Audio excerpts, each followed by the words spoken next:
What's up, everyone? Welcome back to another episode of the Rock Your Brand podcast. And today we are going to be talking about something that a lot of people aren't talking about. And that is what is going to happen after Q4. Whether you're in just generalized e-commerce and you are running an e-commerce shop or an Etsy shop or an Amazon store, like doesn't really matter. Q4, big thing we're all preparing for, right? But what I don't hear people talking about is what are we going to do afterwards? You know, Q4 for a lot of us is like the most money that comes into the business. But I like to try to stabilize things if at all possible to where it's like you don't have this immediate spike and then everything just kind of tails off. And we probably are all experiencing, well, I think all of us Etsy sellers are experiencing probably a little bit less sales this year than last year, or traffic that is. And hey, maybe it's due to the the new algorithm update or the SEO visibility, whatever, right? What we want to do though today is we want to talk about what can we control moving forward. And yes, right now you might be experiencing low sales. Well, right now you probably did all that you can do in order to get yourself to where you are, to where you're able to get some Q4 sales. But let's talk about further than that. Let's talk about a little bit further out than that. That's really what I want to dig in here, Chris. I really want to get into the weeds here a little bit on this and like, what can we do and what should we be doing, thinking and planning ahead for 2025? Like right now, there's not much more we're going to do to ramp up Q4 sales because we should have been already doing that. And that's why we've talked a lot about that, a lot about what we've been doing and also what we recommend others do to get the most out of Q4. But right now, depending on when you're watching this, the biggest weekend of the year is about to happen. And that's all great. But what are we going to do after that? Like, that's what I want to talk about here today. So Chris, why don't you pop in here? Let's see how your audio is doing today, seeing that people last time said that you were low and then we jacked you up. And now today, I think it's a little bit high. So let us have a little sound hot. Coming in hot. And Scott, you actually answered a question that I was going to bring up to you, which is why are we talking about 2025 when Black Friday, as of recording this, is literally 2 days away? Yeah. Right? Like, shouldn't we be harping on what you should do for Black Friday? And if you have been following along, you would know that, yes, we've already talked about that. But at this point, there's not a heck of a lot that you can do to ramp that up, right? Like, you kind of are where you are right now. And yes, if you haven't done anything, you can still go set up your promotions. You have time, right? You have time before turkey time even to do that if you're watching this as of when this is live. But we're kind of past the point where it makes sense to really focus on at least Black Friday. And it's not to say, Scott, that Black Friday is the end of Q4. For a lot of people, it's actually the start of what is 3 to 4 weeks of kind of some craziness, basically. And I think last year, do you remember what the shipping cutoff was? I think it was the 19th to make sure that things were there before Christmas, right? Yeah. I believe it was December. We cut it off like December 10th or 12th just to be safe. Yeah. Yeah. And so you're really talking basically 3 weeks left in Q4. And there's a lot of things that you can do between now and then to take advantage of the traffic that's there. But you should have those plans in motion already. And even if you don't, or even if you do, right, what happens after that? And the conversation you and I have every year, Scott, is, man, there's like a hangover in January. And is there a way to avoid that? And how can we really start the new year off right? And everybody comes off that high and the customer service panic that they have at the end of December. They want a little bit of that mental health break. But as we get closer to the end of Q4, we do have to ask the question that I think you put in the title, which is, it's over, now what, right? Let's take that week and relax a little bit, but then what do we need to do? And we need to remember that it doesn't stop just because Q4 is over. We're moving into 2025, which is a brand new year and a brand new chance to take advantage of everything that we can do in the e-commerce world. So we need to have that plan. We need to start thinking about that now. Yeah, I mean, if we want to get right down to it, I mean, here we are, the day of recording this. It's November 27th. I'm looking down at my calendar to make sure I say the right date. Tomorrow is officially Thanksgiving, and then Black Friday is the following, right? And so we're almost through November. And what's going to happen is December is going to happen, and then everyone's going to scramble. So you pretty much have about 2 weeks of hardcore, like getting a whole bunch of sales. After that, you're probably going to get some sales, but the thing is you can't guarantee generally, unless you're printing the stuff yourself, and with the postal service and all of that, you can't really guarantee it. So we really have about, I would say, let's call it 14 to 16 days, right? Of like what's left of Q4. And that period of time could be a significant amount of sales. But then, like you said, Chris, what happens after that? And some people are just getting started in Q4, right? And they haven't even had a full year, a full season.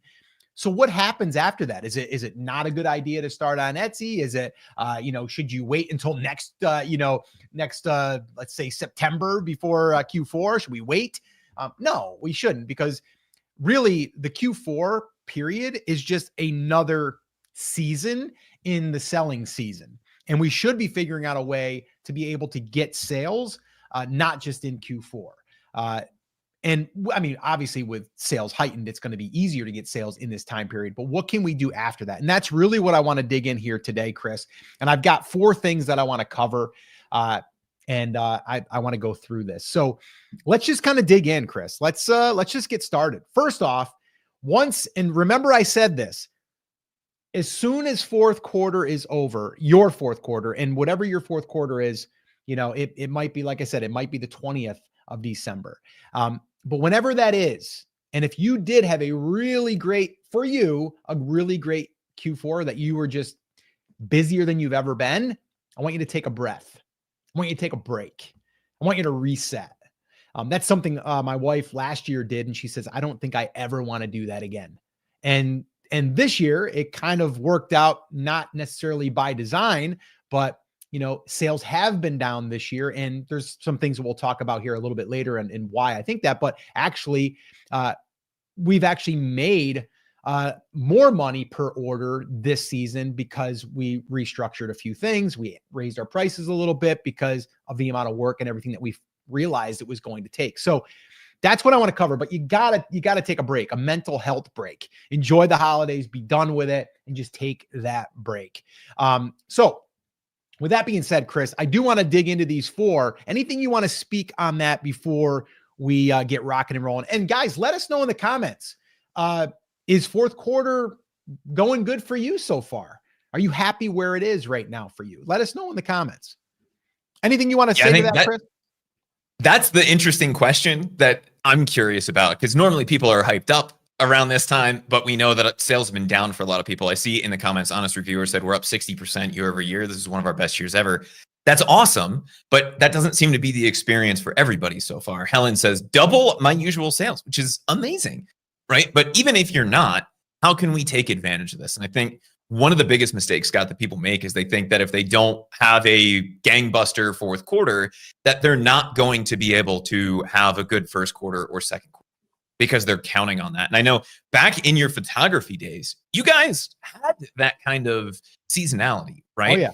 And so some of this that we're talking about, some of these 4 points do come from that, but every business is subject to this one way or another. It's not just because we're in e-com that this is a thing. Right. It is something we have to be conscious of. And the real question is, and it's what we're talking about here today, how do we address this and make it less seasonal than it would be otherwise?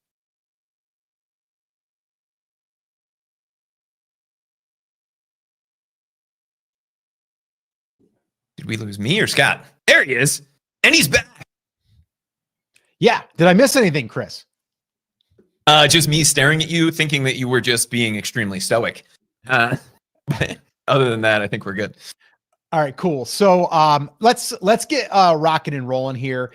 And we're going to go ahead and just dig in. Like I said, I want this to be something that you can either, just listen to now, but also start to think a little bit as far as in the future. All right. As far as what you can do for the year, because to me, being successful isn't just about, okay, can I get 80-90% of my sales and burn myself out? Because like Chris said, in my photography days with my wife, we would literally we would start end of August and we wouldn't be done until right up until Christmas. And it was pretty crazy. And we experienced that last year with our Etsy shop. So you always want to kind of think to yourself, how do you fill in those other seasons, but also how can you balance it out better?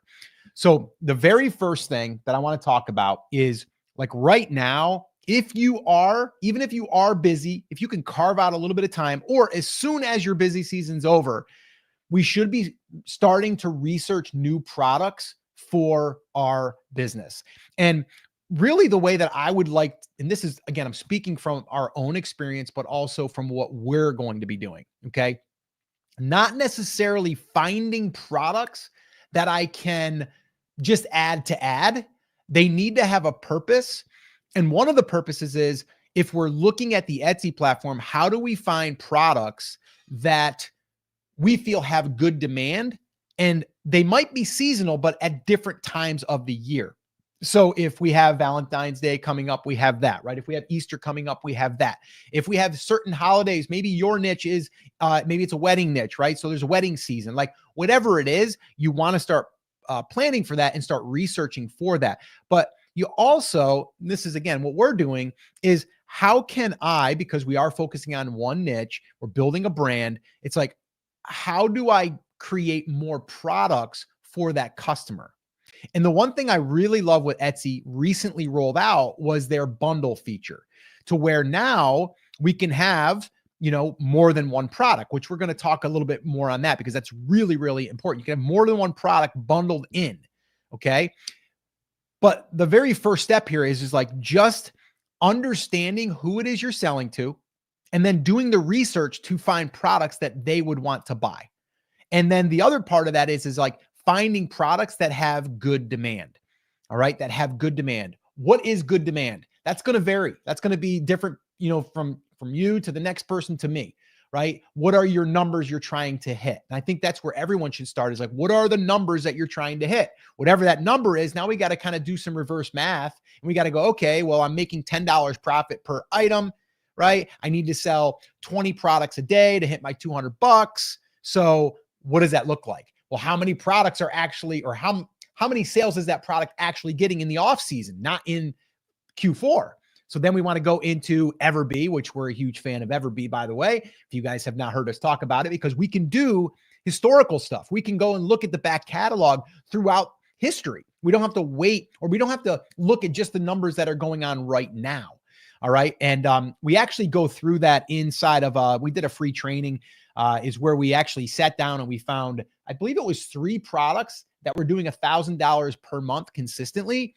If you want that training, it's free. Just put 1K in the comments. Just put 1K. And I believe that will, that'll go ahead and get you to where we want you to be able to see that training. I believe it was about an hour. And Chris and I found 3 products. We go through how to find the products with high demand using Everbee, which, again, I'll give a little shameless plug to Everbee. We're a huge fan. If you want to try them out, head on over to brandcreators.com/Everbee. Again, that's brandcreators.com/Everbee.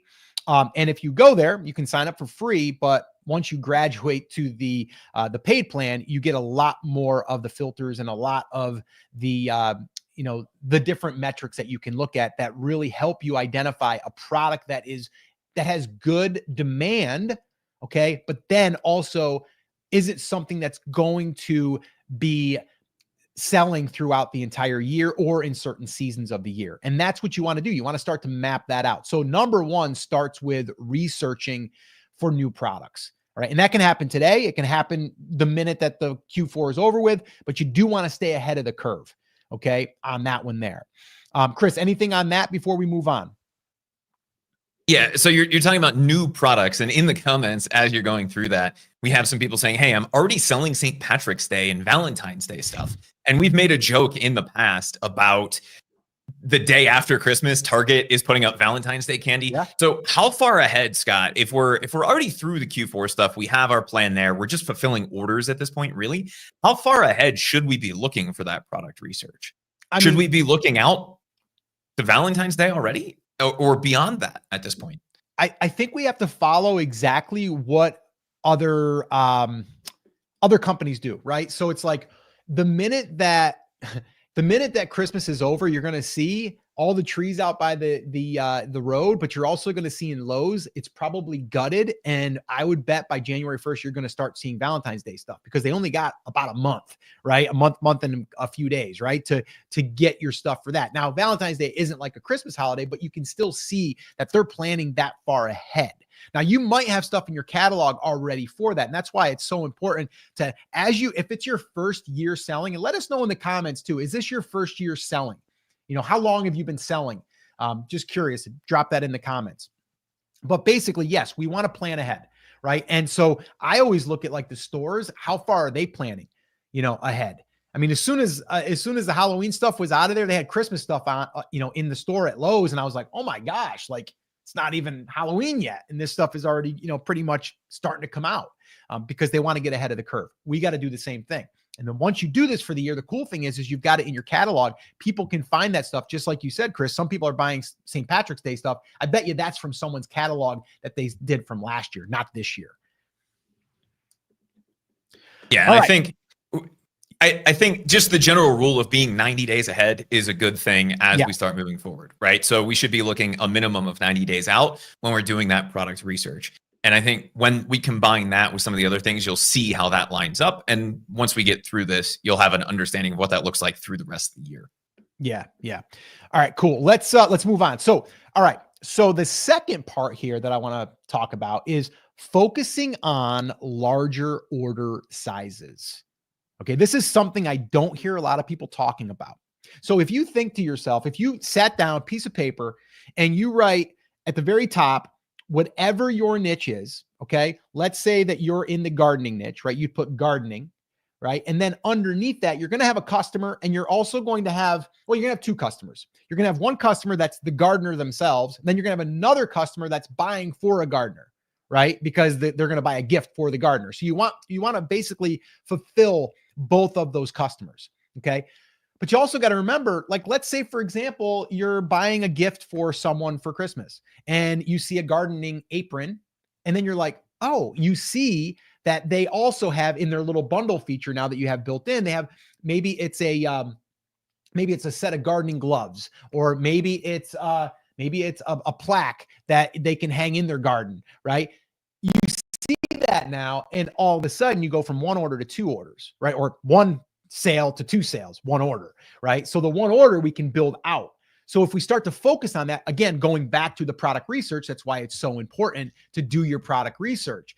And doing the product research, we're not guessing this way, okay? We're not guessing. We're actually looking at numbers. Now, there are in some cases where you might go, you know what? I think this design that's selling well on an apron might do really good on a sign for the garden. Let's go ahead and put that in the shop. It doesn't cost us anything because we're doing print on demand. Let's do it anyway.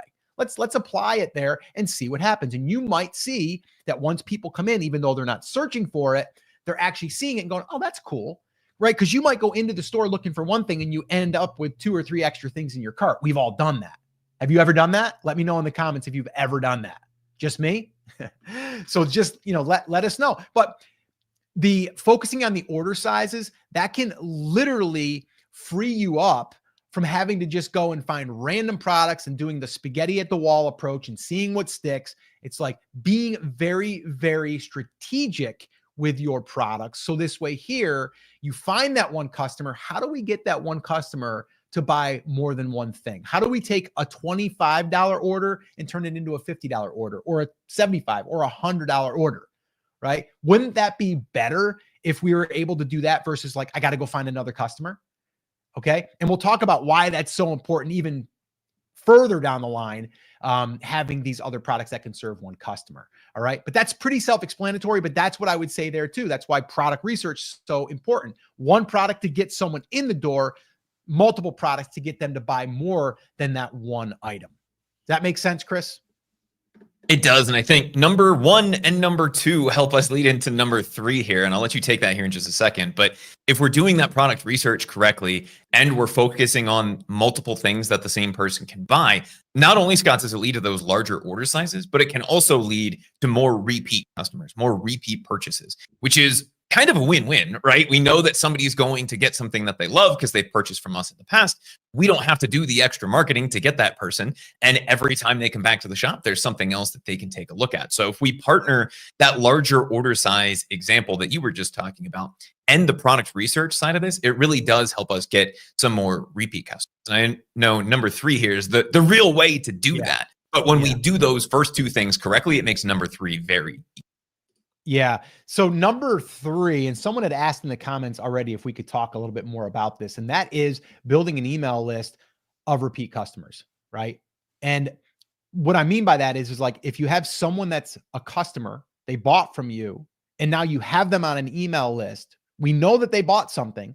They're on an email list now. It's not dependent on Etsy SEO. It's not dependent on your Etsy ads. It's not dependent on anything other than your email list, right? And now you have a traffic channel, which we know that Etsy wants us to send our own traffic. How do I know that? Because they have a share and save program that they're going to reward you with less fees if you use that link. Okay, it's trackable and you can see it. All right. So building the email list. So the number one question I know that we're going to get asked is, well, how do you build the email list? And it's very simple. And yes, it takes a little bit of setup, but it's very, very simple to do. And here's the thing. I'm going to get this right out of the way first. There's going to be people that are going to say, no, Etsy does not want you to email your customers. And that is wrong. And I'm going to tell you why. Okay. They do not want you to send emails to people that purchased without them giving you permission to email them again. Okay. So you need to get permission. How do you get permission? You give them something in exchange for the email address to get them to raise their hand. Okay. And then they have to actually put their name and email address in and hit, yes, send me this.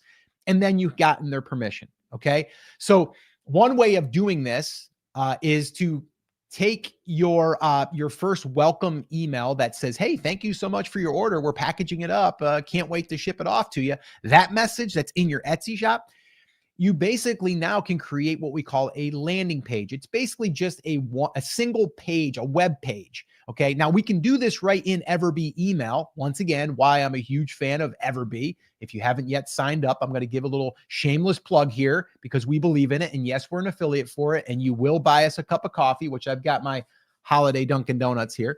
So I appreciate that. But if you go and if you go to brandcreators.com/Everbee, you can sign up there, try it out, and you can get started with their Everbee email program. Okay.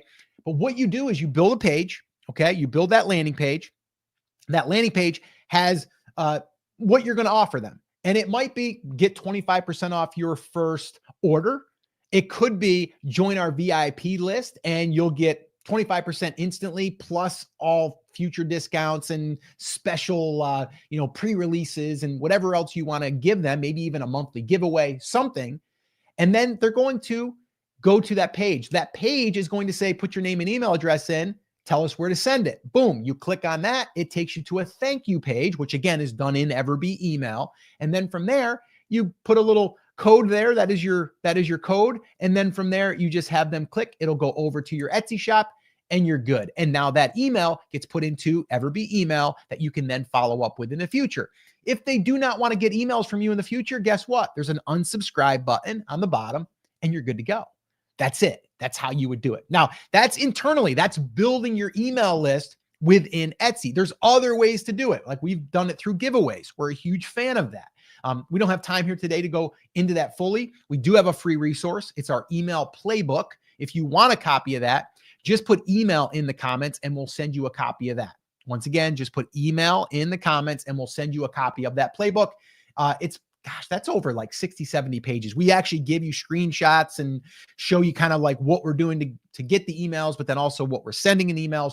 If you want that email in the comments, we'll send you a copy. All right. Extremely important. Okay. For moving on, I've got another thing I'm going to share here in a little while, but really, really important for moving forward in this Etsy world of sellers, because it is getting very competitive. There's a lot more competition and we have to find ways to stand out. We have to find ways that we can drive our own traffic. And this is the number one way to drive traffic, your own traffic. It's way better than social media. It's better than Pinterest. It's It's the best that I have ever found, that Chris has ever found. We've been doing e-commerce for a long time. So email, big. Okay. And here's the cool thing. Let's say that you have a new product coming out. You can let them know, give them a special discount, and then that's going to help you also get sales fast, get reviews fast, and that'll also help you rank faster. Okay. So that's another perk. That's a big one. Email, huge. Anything on that, Chris? So just a question, and I saw somebody ask something similar just now, but literally right before we jumped on, I responded to a YouTube comment, and I want you to address this. So isn't the entire point of using a platform like Etsy that they generate the traffic for you? Why would I send them traffic that I'm driving? Like, what is the point of that? And doesn't that defeat the entire strategy behind our email list? If Etsy should be giving us all of these sales anyway, why are we focused on the email side of this? And I'll give you a second because I know you have some puppies barking in the background, but I wanted to get your feedback on that. And Barry Attic said, the email list you're talking about is directing people to Etsy, not to your own website. And my answer to that is, it's a fire hose. You can point it wherever you want, but I want your feedback on that, Scott, because I wrote like a 3-paragraph reply saying, hey, I think you misunderstood, but I'm curious what your thoughts on this are. Yeah. I mean, we would need another hour to really go into it. I'd have to pull out my whiteboard. I'd have to really like diagram stuff out, which I might do in a future live. But here's the quick version here. Okay. Yes, you're right. A lot of people are like, well, if it's my traffic, why would I want to direct over to Etsy? I got to pay fees. I got to do all this stuff, right? Well, here's the thing. Etsy's going to reward you for that, okay? Because they're going to give you a discount immediately, right? I believe it's 4%, okay? So it doesn't sound like a lot, but it adds up, okay? I think I haven't looked lately, but we've done over $10,000 in email sales, and they've given us a good amount of money for that because we didn't have to pay that in fees. So that's pretty good, right? But here's the other thing. We all know that we want reviews on that platform. Right? We want reviews. So by us following up with people and driving them back to the platform, we've got a greater chance of them buying on the platform and then giving us a review on the platform. So that's one thing. Conversion, that bumps up your conversion. The other reason is it's also going to help us with our ranking. Okay. Now people talk about SEO and they talk about your title, your thumbnail, your description, your tags, all of that important stuff, but they leave out the part of sales. So what we want to do is we want to push sales, drive sales. So this way here, we're going to start to get higher rankings because we're getting sales. Because here's the deal. If you're getting 10 sales a day and I'm getting 5 sales a day, who are they going to probably push? Probably the one with 10 sales because it's converting better. Okay. It's getting more sales. So what do I have to do? I have to beat that. Okay. Years ago, we used to do this in the Amazon ecosystem and on that platform, and it all was driven off of sales. Makes sense, right? The platform wants to make more money, so they're going to push products that are getting more sales. Okay. So that's the main reasons. But again, like I said, we can go down that road another time. But that's the big reason why we want to drive it back. Also, in the very beginning, we want to do it because we want Etsy to know that we are supporting the channel. If for some reason, I don't think that they would do this, but if they had someone that was like, I'm going to enter my email address and see what they do here, right? This way here, you're kind of protected. So, but if you did have an email list and you wanted to do a special promotion on your own website, there's nothing wrong with that because they gave you permission to email them. Nothing wrong with that. It's if you took them from that 25% off coupon, you drove them to your website, gave them 25% off your website and not on Etsy, Etsy would have a problem with that. Okay. So hopefully that answered that, Chris. It does. All right. We cool. I'm going to keep moving here. We got more to go. All right. Oh, let me ask this though. Who's doing email right now? Who is actually actively building a list and then sending emails? Curious, raise of hands, let us know. And if you are new with email, you got to get that playbook that we put together. Okay. It's going to help you. It's going to show you what email marketing can do. Okay. So if you want a copy, just put email in the comments. We'll send it to you. And like I said, if you want to build those pages, super simple, Everbee email, brandcreators.com/Everbee, sign up. We're a huge fan. Yes, we're an affiliate. We will get a commission, but we only promote products that we believe in and that we're actually using. And we're using that. All right. So let's move on. The fourth and final one, we kind of already touched on this, but this is really, really starting to focus on the next holiday or the next event. So I would sit down and I would map out literally what are the different times of the year that you are going to be planning for. And then see what the window of time is, the window of opportunity is. Okay. Mother's Day, Father's Day, Valentine's Day, right? And Valentine's Day might not be a good one for you. That's okay. Maybe Father's Day is, maybe Mother's Day is. Okay. But if you put a list of all of these different periods, at least you know what is the next thing I should be planning for? What is the next thing I should be doing my research for? Right? Where should my time be focused? That's what I would be doing there. Not a lot to talk about there because we kind of already talked about that, but I don't see enough people planning ahead of what they can start creating products for. They start thinking like for Valentine's Day, be like, okay, it is February 1st. I probably should start, putting some stuff in the store about Valentine's Day. You're already too late, right? Not just because people are going to not want to buy it well, maybe they will, but you're also not giving yourself opportunity in the algorithm to start ranking, right? And you're not giving yourself the opportunity to start getting indexed, right? So that's what we want to do. That's why we want to plant those seeds early. All right. So that's what I would say there. So number one, start researching new products right now, right? Start doing that. But then moving on to number two, make sure that you're focusing on larger order sizes by creating multiple products that one customer can buy. 2, 3, build that email list from the customers that you do have, but also I would do some giveaways to build up that list of people that are interested that aren't even on Etsy yet. And yes, we cover that in the email playbook. Put email in the comments and we'll send you that your way. And then fourth, just start planning for the next holiday or the event and really make your own little schedule. All right. So that would be the homework for you, is to sit down and map this out, put 2025, and then start putting down all of those different events, all of those things that you're going to be planning for and you're going to be creating products for. Also, I would love it if you would take a piece of paper and put down your niche, put down the different people that are buying in that niche. And then from there, what products do you have for them to buy? Do you have 3 to 5 products that they could buy right now that they could buy more? Are they together or are they kind of scattered where you're like, yeah, someone can buy an apron, but then I've got, I don't know, something over here that maybe it's a skillet that they could, because you heard that people are selling skillets. So you're going to sell some personalized skillets or something, right? It's like, no, we want to say apron. Okay. Gardening gloves and maybe a plaque that goes in the garden there. Or maybe, the other thing is too, is like start thinking about those sub niches. What sub niches could you have? Maybe gardening, you could add people that are into birds, right? Bird feeders. You're not going to sell bird feeders, but you're going to sell things for the person that's into birds. Kind of goes with gardening. So doing that research to see like, where is there some overlaps? So that's what I would say. Yes, Q4, depending on when you're watching this, it's like the heart of it right now, right? It's the peak, and we've got a couple, 2-3 weeks left. And then after that, it's like, okay, now what? It's over with. Okay. Take a breath. And then let's get to work and start planning out what's the rest of the year look like. So we're not just dependent on that one season. So Chris, how was that? Did we cover everything we wanted to there before we move on to the next little segment?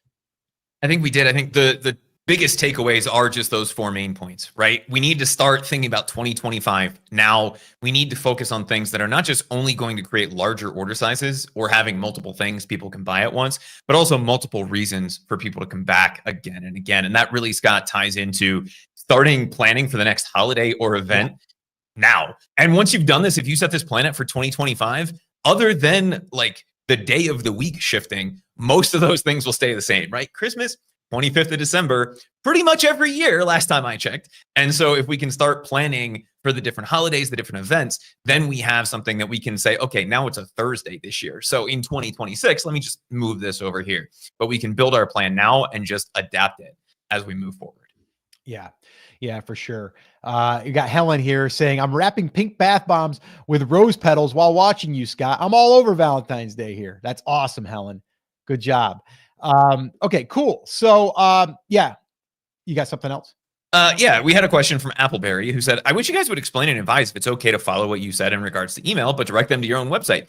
Yes, right? Once they are on that email list, you can send them wherever. And we've been kind of going back and forth in the comments. Scott and Appleberry said, hey, I'm a little worried about sending people back to Etsy because they can shut shops down for no reason. Well, if you got them from Etsy to start with, there's no reason you can't send them back there.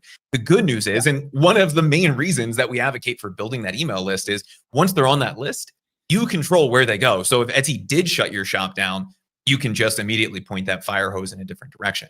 The benefit of sending them somewhere like Etsy is it lets you launch products faster and it streamlines some of the customer service side of things. If you already have a website, by all means, feel free to drive them over there and turn them into your customer at the end of the day, but not everybody does.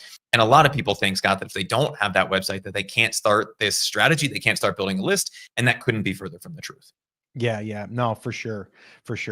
All right, Chris, let's get into it. All right. So I'm going to skip my next topic and wait until I do this first one, because I think this one here is probably one that we should probably discuss first, because we've had some people ask about this, and I think it's probably something that we definitely got to make sure that we cover. So let's go ahead and let's dig into it here.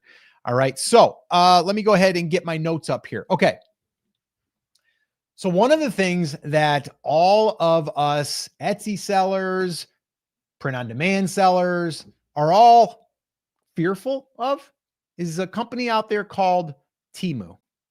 And well, yeah, there's a lot happening out there, and they're spending billions of dollars to basically get customers and really serve the same type of customers. Well, that's arguable, but they are trying to sell the same type of stuff. So how do we compete with a company like Temu when the prices are just so darn cheap? How do we compete?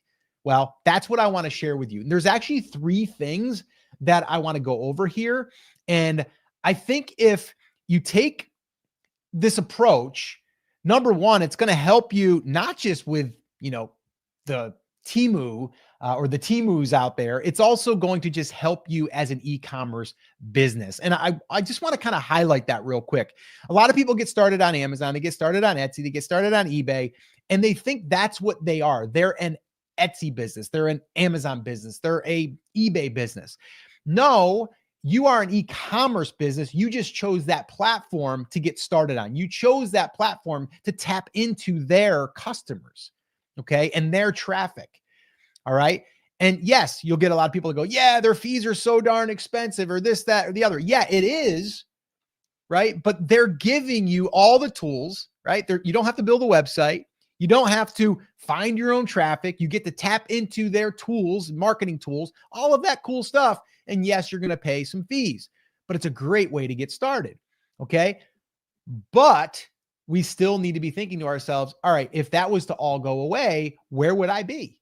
Where would I be? And these 3 things are, I believe, going to really, really shake things up for a lot of people that are narrow-minded and just thinking that that's what they're doing and that's what they have to do. Okay. So let's kind of get into it. So first off, don't worry about Temu. Okay. That's the first thing I was about to say. Don't worry about Temu. Okay. They're going to be there. They're not, I don't believe they're going to go anywhere. Maybe they will. Don't know. There's some news out there with the tariff thing. If that's going to hurt, who knows? Right? I don't care about reading headlines and getting worried about that stuff. All I can do is what we can control. Right? So first off, don't worry about Temu. Okay. Worry about yourself. Understand e-commerce. That's number 1. Okay. So let's get into it. This is exactly what Etsy actually was preaching this last year too, is they want us to start focusing on building a brand. They don't want it to be just a shop full of everything. And it all started years ago when Etsy started with handmade stuff, right? You sold pottery stuff. So you're a pottery seller, right? Like, oh, you're someone that has crocheting stuff. Everything is crocheting. And yes, it might've been tailored towards the baby niche. Okay. That's what they want. That's what a lot of platforms want, because number 1, Etsy wants customers to come back. They want to come back to the platform, but more importantly, they want to come back to the brand, because that's what they want to be known for. Their slogan they came out with this year was like making commerce human again, right? They want that. That's what they want. Now we could argue and say, yeah, well, hey, Etsy, why don't you follow your own advice, and why don't you, let us pick up the phone and call you, let's get a human on the phone. That's another debate. We'll talk about that another time. All right. But number one is creating the brand. And really, what does that look like? Like, what does that mean? And Chris, I want your thoughts on this. Like, what does it mean to build a brand? Do I need to be a Pepsi? Do I need to be, a Nike? Like, what does that even mean to be a brand? Well, I think this is a place, Scott, where a lot of e-commerce sellers make a misstep, because as soon as you say the word brand, they go, ooh, logo, colors, packaging, all of these things. Yeah. And really, when you and I use the word brand, it's a cohesive set of products around a niche. Yes, you can have cool branding, logos, all of those things, but those things are not what make a brand. What makes a brand is when a customer knows they can come to you and have a reliable experience around a specific topic. So if we think of somebody like Under Armour, Scott, do you really think it's the Under Armour logo that made Under Armour a brand, or their colors or their packaging? No, it's that they had a really cool product that works really well for keeping you warm or keeping you cool when you're doing athletic things. Now, obviously, they've expanded out beyond that, but they initially started as an athletic wear brand, right? It's not the sales, colors, packaging, any of those kinds of things. It's a set of products based around a single niche. And if you can do that, you will have yourself a brand. Yeah, no, I mean, that's great simplicity there, because like you said, people think big, it's got to be this massive brand with all that, you're just putting out advertising for branding. No, we're talking about a brand is like, you go into a shop and you're like, oh, I'm looking for fishing stuff. And you go in there and there's a whole bunch of fishing stuff, right? Like it's just cohesive. And to us, it's like, yes, there's bigger versions of building a brand, but what we're talking about is like keeping it cohesive, having everything kind of congruent, but yet also where you think about one customer that you have and they come back to you again and again and again, and they might buy more from that one purchase because you have more to offer. All right. And that's really what we're talking about. So really, like, focusing on the niche is for us super important. And, for those of you that say niche, focus on your niche. If you say nicho or nacho, however you want to say it, go for it. Whatever makes you happy. And I think, Scott, you just said something that's really important. You said the customer. And I think when we're thinking about building a brand, if we can't identify a single customer, and I'm not talking about building out like a psychographic profile of she's right, Debbie, she's 48 from Missouri, and she does this, like something that somebody can identify, then you're doing something wrong. If you're using the word eclectic to describe what you do online, you probably don't have a brand. Right? If you say, I sell fishing stuff to fishermen or fisher women or fisher people, then you have a brand, right? If you can clearly identify who that customer would be, who the ideal person is to buy that, without saying, oh, it's an eclectic grouping of things, right? Then you have a brand. And if you want to go after the other sides of this, the colors, the logos, all of those kinds of things, that's just polishing it up a little bit, right? If we have something that somebody would say, oh, you want cool fishing stuff? Go to Scott. Scott has really cool fishing stuff. That's what makes a brand. Yeah, no, that's perfect. Okay. So with that being said, the second thing, if I was to advise you about competing with Temu or being worried about Temu, I wouldn't, right? What I would do though, is start learning marketing. Like right now, most people are getting started on Etsy, getting started on Amazon, eBay, wherever, and they're expecting them to bring them customers. That's what they're expecting. They're like, no, it's your job to bring me customers. It's your job to convert these people into customers. No, it's really not. They're giving you the traffic. They're giving you tools, but you still need to create a really good product. You need to learn how to convert shoppers to buyers. I mean, if you've ever walked into a store and you've had a really good experience and it made you like want to buy, like that's selling, right? Like that's learning marketing. And people, they give marketing a bad rap. They think it's just hardcore selling. It's not, right? I mean, there's simple things to learn about your listing on Etsy, right? There's different mental triggers that you can apply in there. I mean, a perfect example here is getting reviews. We all look at reviews primarily, right, on these platforms like Amazon and Etsy and eBay or wherever they have reviews. Or if you're going to dinner, you look at the reviews before you go there. We're all kind of conditioned now to do that. Well, that's marketing. That's social proof. Okay. That's something that's been around for years. If you go by a restaurant and the parking lot's full, boom, social proof, probably good. Go buy it and there's 3 cars in it on a Saturday night at 6:30, bad, right? So we look at that, and that's just one example. We actually, Chris and I, we obsess about conversions and all of that. We actually put together what we call our conversion maximizer guide. It's a complete, I think there's like 85 pages breaking down 25 top converting listings on Etsy. They're converting over 3%. We literally break it down piece by piece. We grade each one. And that's how we learn. But if you'd like a copy of that, it is $10. We paid a designer to make it look pretty because ours wasn't pretty. We just wanted to put it together for ourselves. But if you want a copy of it, it's $10. Just put convert in the comments. Again, put convert in the comments and we'll send you the information to get a copy of that. Convert in the comments. It's very helpful. But that's what we do, right? That's marketing. That's one piece of marketing. Email is marketing. Okay. You have SEO. Marketing. We're finding out, how to do traffic, right? And this is internally, but externally, we would be like, okay, now we have our own website. Well, how do we get someone that came in to buy? Why aren't they buying, right? Is the price too high? I don't know. Do we need to run a sale? So we have to learn that stuff, right? And there's some basic stuff that we got to learn, and then we can graduate to some more advanced stuff. Even the abandoned cart stuff that's built in to Etsy, like that right there, super helpful. And if you didn't have the ability to do that on a platform like Etsy, you'd have to do it on your own website, which you can do, but it's harder. Okay. So learning marketing is extremely important. And I think in 2025, that's something that you should make a priority. All right. So with that being said, moving on to my third and final step here and piece that I want to share with you. And that is focusing on products for that one customer. And I kind of touched on it when I was talking about the niche, but this is extremely important. And you can see how valuable this would be, right? If someone came in and they were going to buy one thing, you give them an opportunity to buy one thing. But what if you showed them a second, a third, a fourth thing? You had another aisle in your store with things that they could buy of things that are related to what they came in there for, right? You can see the power in that. But so many people are just thinking about what's the trending product. Oh, wow. Okay. That's selling over there. So I'm going to launch that. Oh, wait a minute. Over here, there's something else selling in a different niche. Over here, I'm going to sell that. It's scattered, right? It's just like a thrift store, right? Or a garage sale. Okay. What we want to do is we want to really get focused on that. Etsy just rolled out their bundle feature. You can add up to 2 products to bundle together when someone comes in on a listing. Super powerful.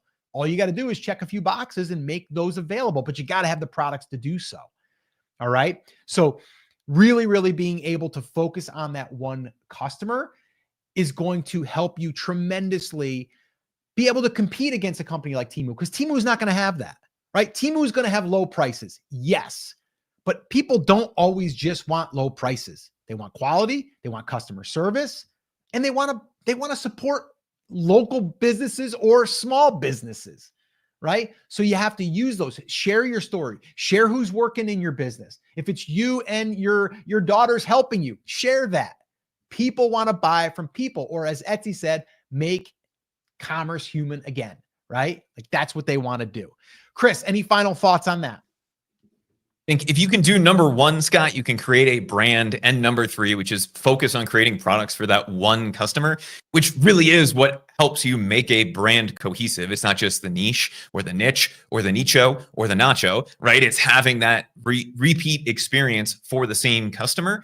Then number 2 becomes very easy because all you have to do is learn one marketing skill. And the one that I would suggest to start with is something like email marketing. Whether you're starting this on your own or you're starting this on a platform like Etsy, if you can get that list together and you can start to master that skill, will make everything else that you do a lot easier. And if you've already done number 1 and number 3, then that basic marketing foundation, especially through something like email marketing, makes your life a heck of a lot easier and will grow your brand faster than you can ever imagine. Cool. All right. That's that. Let's go ahead. And we had someone ask right here too, is the conversion thing pod centered primarily? Yes, I think all of them are, all of the products. There might be a 1 or 2 that's not, but yeah, primarily. But again, think about this. Doesn't really matter if it's centered because it's marketing, right? Marketing works the same if you're selling cars and if you're selling handmade stuff for babies, right? It's marketing, it's psychology, it's all of that. Yeah, what I would say is it's not focused on print on demand. It's focused on listings that are converting. A lot of those happen to be print on demand because there's higher volume there than there would be on a one-off handmade product. But the one mistake I think some people could take out of that, Scott, is they take the conversion guide and go, I'm going to set up my Shopify store exactly this way, right? It is Etsy focused, but it's not focused on a specific product type within Etsy. So the levers that we're looking at there are what would work specifically within the Etsy ecosystem. There's a lot of overlap, right?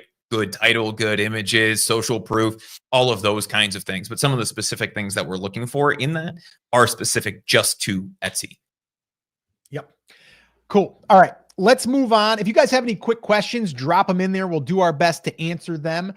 Today is the day before Turkey Day for us here in the States. So, yeah, we're getting ready for that. So we got a busy day ahead of us here, and we're going to probably be overstuffed tomorrow. So we're just preparing for that. But yeah, if you guys got any quick questions, drop them in there. Be more than happy to try to answer those. All right, cool. Let's move on to the next topic here, Chris. And it's about print on demand. So let's kind of go there. Let me go ahead and make a little note here so I can bring that up to the top. There we go. All right. So print on demand, is it here or is it going to die in 2025? And I want to address this because a lot of people are saying, well, my gosh, everyone's doing print on demand now, whether it's on Etsy, whether it's on Shopify. Listen, people have been doing print on demand for years. You ever hear of a company called Teespring? If you haven't, gosh, that company been around a while. And I remember giving that a go years ago. Didn't really work out for me, but I went down that road at that time. And then Etsy, because we were focusing on more of the brand approach, has worked better. Okay. But it's been around for a long time and it's just ramping up. And the proof of that is we just did a video here on this channel talking about Printify and Printful doing a merger. Big merger. All right. And so we did that. And if you guys want to see that, we'll link that up in the description. But that's the proof. It's thriving. All right. And if they're doing that good, that means they got people that are selling it. It's not just, oh, we're just going to do a merger because we want to merge together. No, they're doing it to combine their assets. They also, I believe Printful offers embroidery. So that's something Printify didn't. So now they have that coming in. So they're combining their forces to make it even better. And because they see a huge future here. So I just want to throw it out there. No, it's not dying. It's actually, to me, it's going to be growing. Okay. Not in a negative way, but to me in a positive way. And this isn't just for Etsy sellers. A lot of times people think like, oh, Etsy, print on demand, that's where all the print on demand's happening. No, that's not accurate. Okay. There's a lot of print on demand shops out there that are not on Etsy. Okay. That are doing very, very good because they're doing marketing, right? They understand marketing. They've got their own website. They've gotten ads dialed in for paid traffic. Okay. But that's stuff that they got to learn, but you can do that very easily on Etsy or Amazon. Even Amazon has Amazon merch. Okay. You can even do it on eBay if you want to. Okay. So to me, print on demand isn't really going anywhere. All right. And the way that I look at it is it's only going to get bigger on Etsy and Amazon. Now, with that being said, that means more competition. So things that we've talked about here on this channel is how do you diversify yourself? How do you create a unique product? How do you create a unique experience? That's really what it's going to come down to because people are going to copy you. I'm going to tell you that right now. And if you spend days or hours trying to protect all of your designs, you're going to spend every single day doing that. And you're not going to be designing. You're not going to be taking care of your customers, focusing on the wrong things. And I know it's hard. My wife struggles with it every single day. Trust me. Okay. You'll see some of the designs. up on Temu. You'll see some of those designs over on eBay. That's why we don't even go there and look anymore. Okay. Because it's going to happen. But what we can do is focus on serving our customers, creating nice designs, creating good products, and leveraging the print on demand. And I've been doing e-commerce now for years, and we were doing physical products where we would actually buy the product. We would do private labeling. We would buy them, put them in a warehouse, and when we would sell them, we'd ship them. So you had to buy 500 at a time, 1,000 at a time, right? So depending on the product, it could have been a $3,000 order. It could have been a $10,000, $15,000, $20,000 order. And then it was sitting in a warehouse. With print on demand, we don't have to do that. We literally just say, oh, something sold, boom, goes over to Printify or Printful, and they take care of the rest.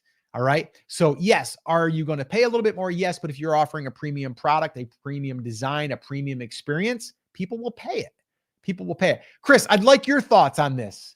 Is print on demand dying? And is it going to be around in 2025? Going to be around in 2025, 2035, 2045, and probably even 2055. Until which point, Scott, as we all have our own like 3D printer that can print us food and t-shirts and everything, like right in the house, right? Whenever that happens, maybe print on demand dies. But I would argue even then, you will have print on demand because it will literally be in somebody's house, right? Somebody will create a platform for that.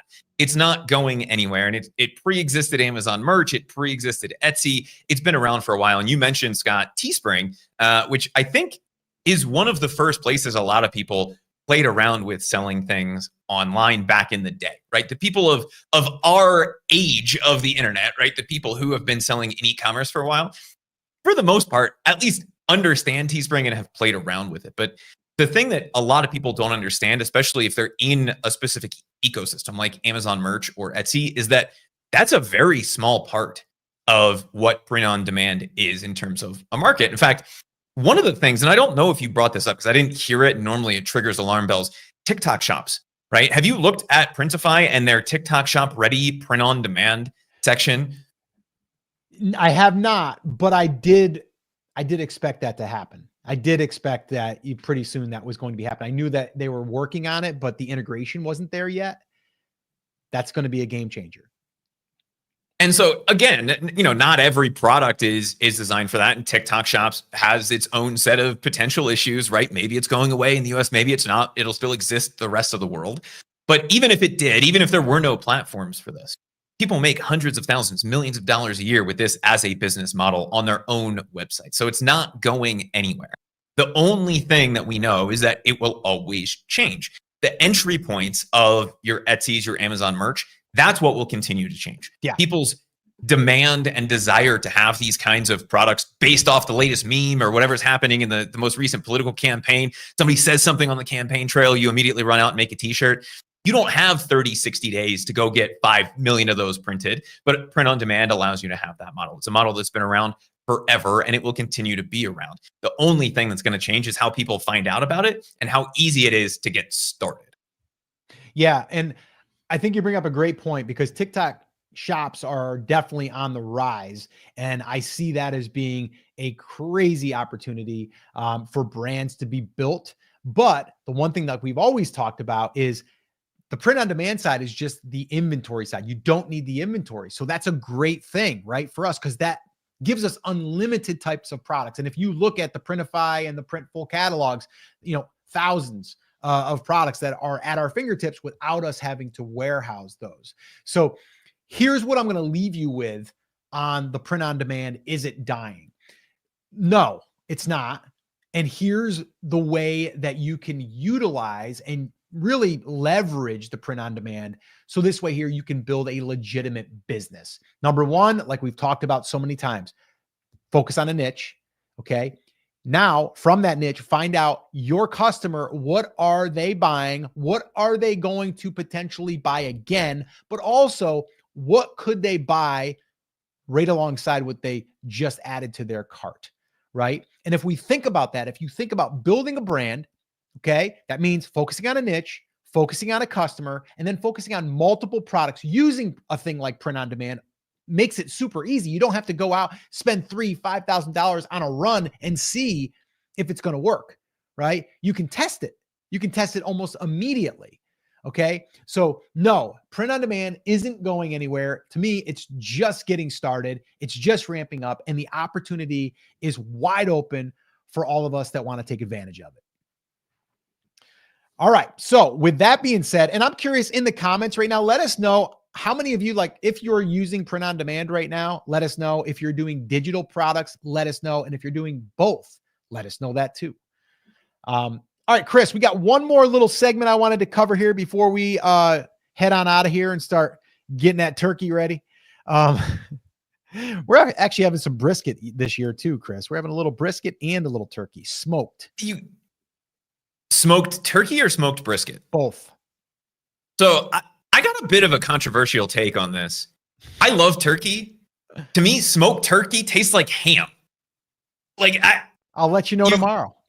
You lose, like, don't get me wrong. I like smoked turkey, but my favorite thing about turkey is that big old turkey leg. And it just feels like I'm eating ham when it's smoked. I don't know. I don't get the same satisfaction out of it.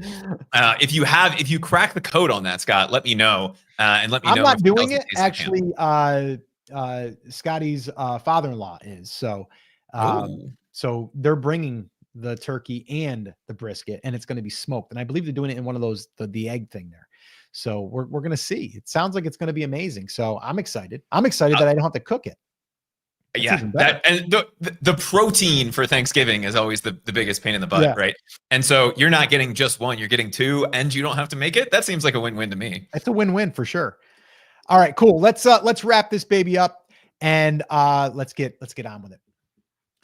All right. Etsy will be hard in 2025 unless you do what I'm about to share with you. Now, for some of you, this might be a recap, but you might need that. So here's what I want to share with you. I'm actually going to share with you 4 different things.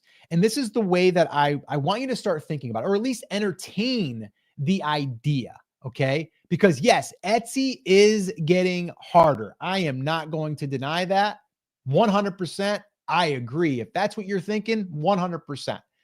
But we can still utilize the platform, and we can still thrive without just depending on Etsy.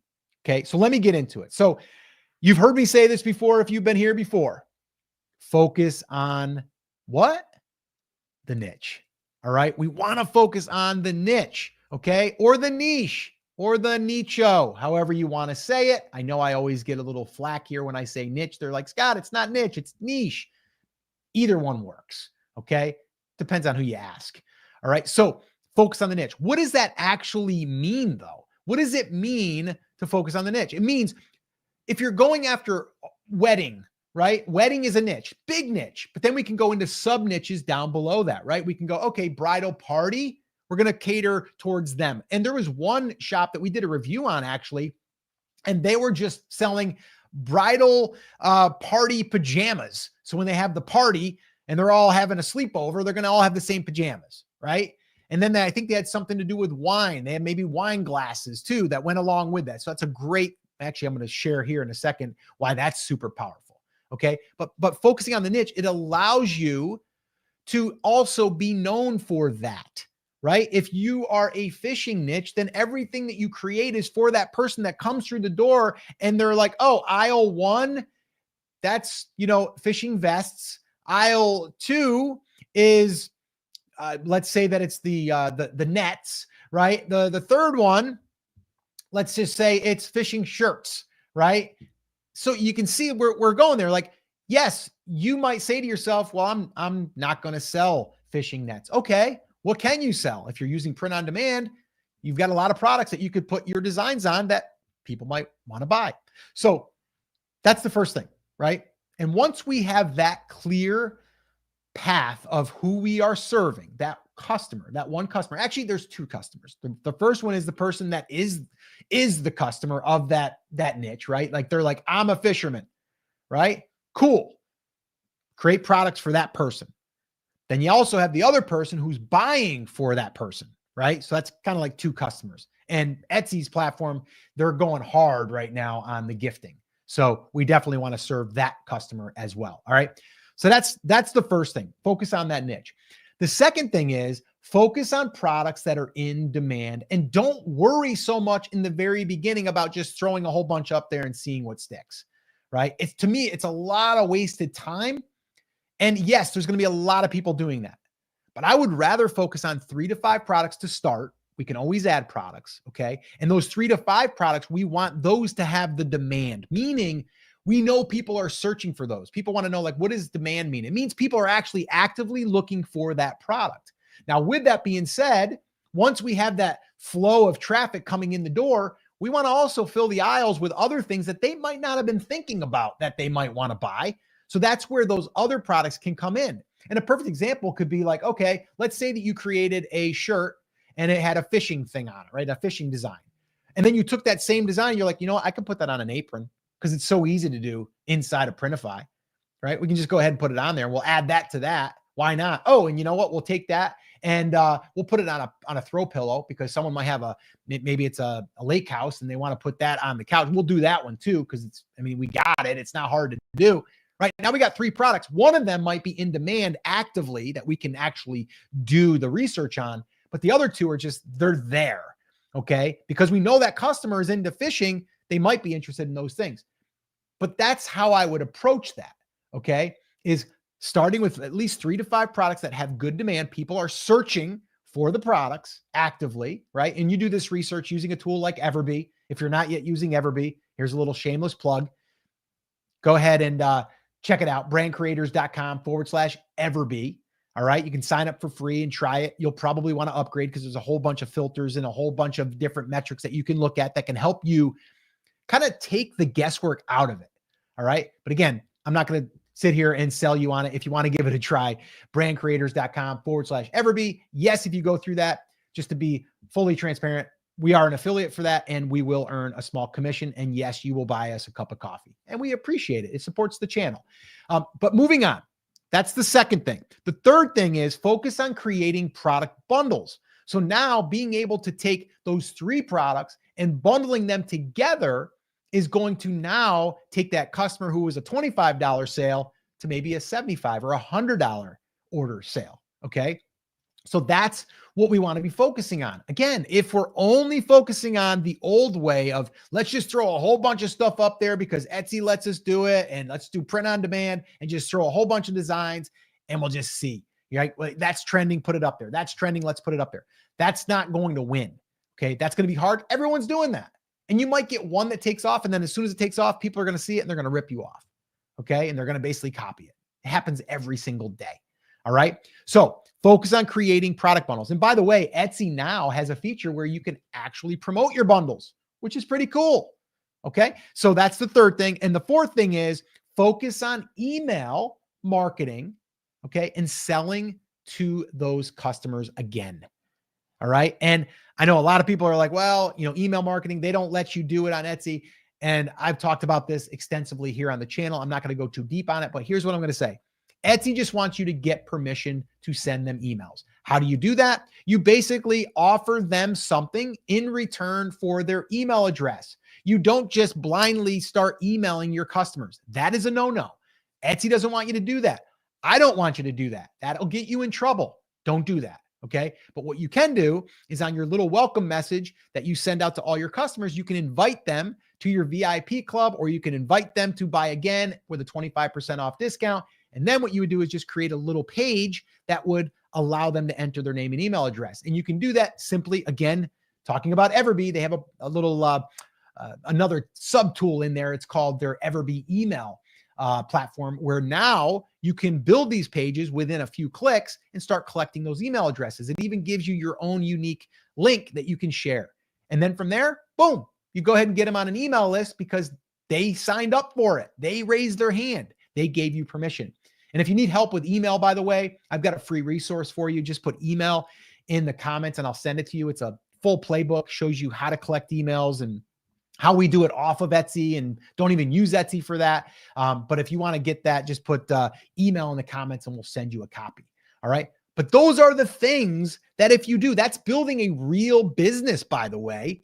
That's like business building 101, but a lot of Etsy sellers aren't doing that. Okay. So if you want to survive and thrive in 2025 and also build something That could be, well, you could take all your products, you could take your email list and you could bring it over here on Shopify when you're ready, right? You don't have to just be on one platform, and you've built an asset with the email that now you own and you control. So if something did happen with your Etsy account, you've got that. You've always got that. And you've got your products that you've created because we're using print on demand.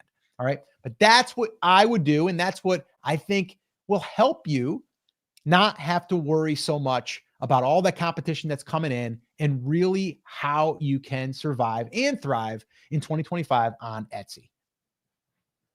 All right, Chris, I think I nailed all of the points that I wanted to make. Anything you want to add to that?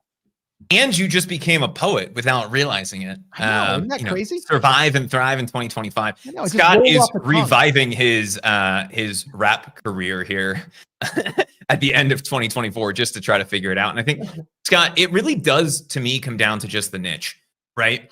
And if you can nail that, then when you're doing the product research, even if the product that you're seeing selling well doesn't directly apply to your niche, right? It's not about bass fishing. In the back of your head, you have that little voice that goes, I can use that in fishing, and here's how, right? And so you go from having to scramble to find products to say which ones are selling the best, to say, how do I make the ones that are selling well work for me? And I think if you can make that transition, it makes your life a lot easier. It also then makes getting repeat customers, because they know what they're going to get, and creating those bundles a lot easier, because everything makes sense together and you can play around with a few different things, right? If you have fishing and car stuff and also, I don't know, dancing avocado mugs, just for lack of another example, it gets a little messy, right? And there is some crossover between the fishing and the car stuff audience, but not really, right? Not everybody that's into fishing is into that. And so if we can nail just that one niche, then we can go from there.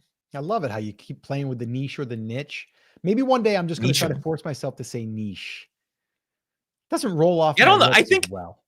I think I usually say niche, but since we've said it so much today, yeah, I'm being very self-conscious about it. Niche or niche. Guys, let us know. Niche or niche. How do you prefer to say it? I don't care how you prefer to say it. Both are acceptable in English. And actually, niche is the older and more correct and more used pronunciation. So if you don't like it, yell at the dictionary. I don't know. Yell at the dictionary, not us. I also like niche because it rhymes with riches. Riches are in the niches. In the niches, right. Rishis are in the niches. Yes, I guess if you're into mushroom hunting, then potentially that works. But for everybody else, it gets a little messy. Which I didn't know mushroom hunting was a thing until I started looking into that years ago, when we had another student of ours going through our content creation workshop that we did years ago, and they were building out a blog on mushroom hunting. Crazy. Yeah. I wonder if anything's happening on Etsy under mushroom hunting. I believe there is. Well, Scott, you know that there's like hunting dogs, right? So you have bird dogs and tracking dogs. Did you know that there are truffle pigs? No, I did not. So truffles are typically underground, right? I think they're all underground as far as I know. And they train pigs specifically to find them, right? So you can have a hunting dog and a truffle pig just to make your holidays complete. This has been another episode of Random Facts that no one will ever need to use again. But Chris Schaefer knows. But it's one of those things where, like, talk about a niche, right? Like, if you're a pig, you get to the end of Charlotte's Web, you really want that to be your niche before you go to the slaughterhouse, right? You think that truffle pig, they're not turning that into bacon. That boy can eat whatever he wants all day long, right? As long as he's finding those truffles. So it's hysterical. Works out for you if you can find that. But it's just proof that if you want something bad enough, there's somebody who's probably already thought of it, and there's definitely a way to do it. And yes, you could dig around looking for truffles all day, or you could train yourself a truffle pig. Now that this conversation went way off the beaten path, let's bring it back. All right, here's what I want you guys to do. Number one, Chris and I are going to be creating new content, here on the channel. What kind of topics would you like us to dig more into? Let us know in the comments, because we are reading all the comments even after this is over with. Okay, we do go through and look at the comments after the replay goes up. So if you guys have anything that you want us to dig deeper into, let us know. I know that there's been people that have reached out recently saying product research, email, really those are the big two that people have been talking about. A little bit on SEO. People are still on the SEO thing. But yeah, if there's something that you guys want us to dig a little bit deeper into, we'd be more than happy to do that. We are going to be kind of planning out what we're going to be sharing and talking about in 2025.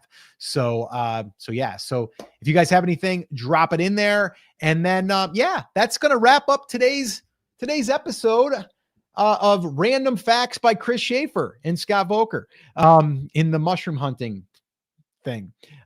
Keyword research, email for sure. Okay, cool. Cool. Okay, yeah. Yeah. So, I mean, email is always a big one for people. And then, yeah, I think the product research is too. Because here's the thing, guys. Let me just end on this.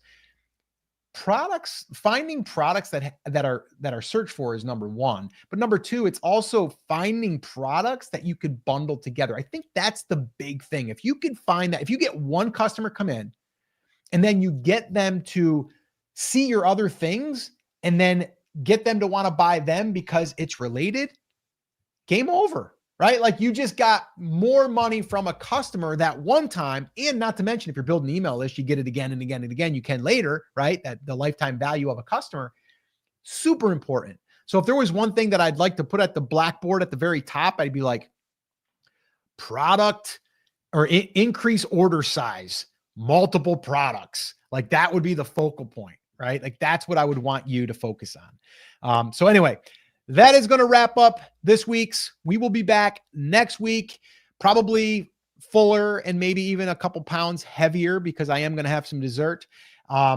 So yeah, so let us know if you guys have any questions for us or if you have any other topics that you want us to drill into in upcoming live streams. All right. And and that conversion maximizer, that was another thing I wanted to remind you. And someone had said, Scott, is that buying you a venti coffee or maybe 2 big cups of coffee? Yeah, it would do that.